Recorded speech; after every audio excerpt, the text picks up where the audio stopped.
The power of stereotypes.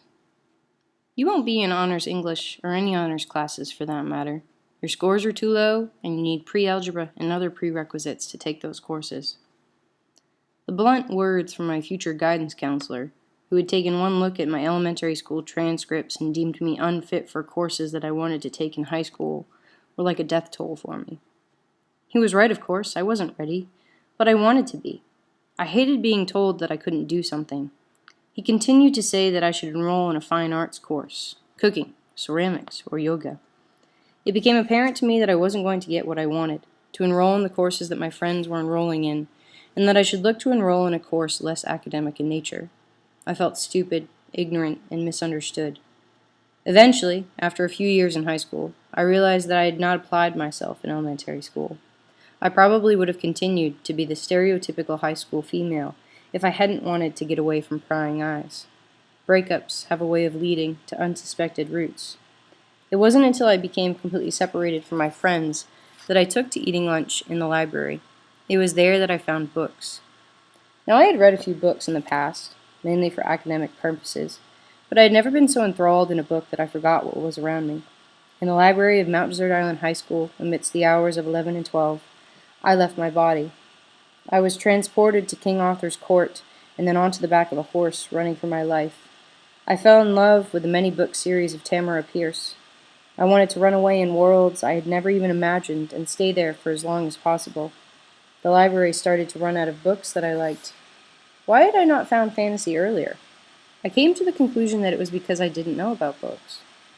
I grew up in the 90s, in an age where digital was becoming the norm. For those that had the money, children spent their time on phones, Xboxes, and PlayStations. My family could barely afford lunches throughout the week, let alone books. I spent my time outdoors in the woods playing with my younger sister, because if I didn't, I would hear about it from my parents. I suppose I didn't fall in love with reading when I was younger because my parents didn't read, and books weren't readily available to me. In school, I was an average student with average grades and almost no ambition. I came from a family who had never been to college, yet I still wanted to go. The teaching profession was always simmering in the back of my mind. However, it never reached a boiling point until senior year. It wasn't until high school that I actually started to like reading, at least certain genres. This led to improved grades, specifically in English classes. In fact, I remember to this day that I was the only student in my sophomore English class that didn't have to complete a midterm because my essays had all earned A's throughout the semester. I was allowed to leave early. I went to the library to go read another series. This time, I found Kristen Britton, and I was taken to a magical world with walls and boundaries broken down. A world of magic and romance, betrayal and mystery. But the story didn't end there. Britton was creating another book in the series, and the story wasn't going to be over in a few hours. I live for stories of a never-ending nature.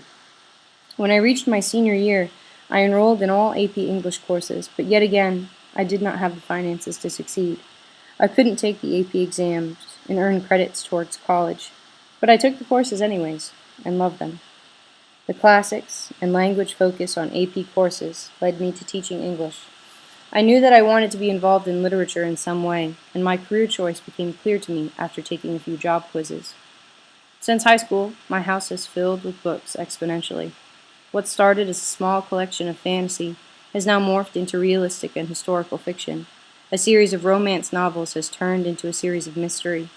My tastes in genre have matured and grown, which is why I'm always interested in the next bestseller list.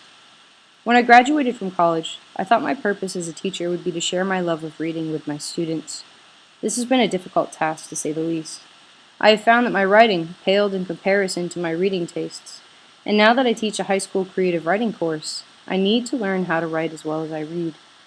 This has led me to multi-genre and research papers, and yet I still feel like I am not an expert at writing. I want to be as good at writing as I am at reading.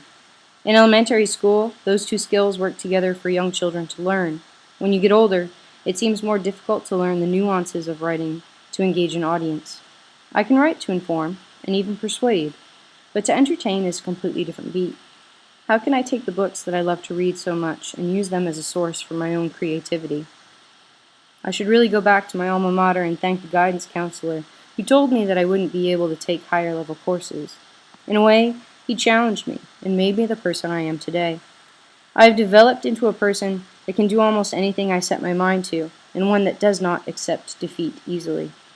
After graduating, I put myself through college and graduated magna cum laude from the University of Maine at Farmington. I was on the dean's list every semester and worked to turn in the best version of every assignment I was given in my classes. As a teacher, I try to make sure that I don't stereotype my students based on their grades, home situations, or behaviors. Instead of telling them what they can't do, I try to find out what they want to do, and then I try to help them reach their goals the best that I can. Sometimes, awful situations growing up are what help us become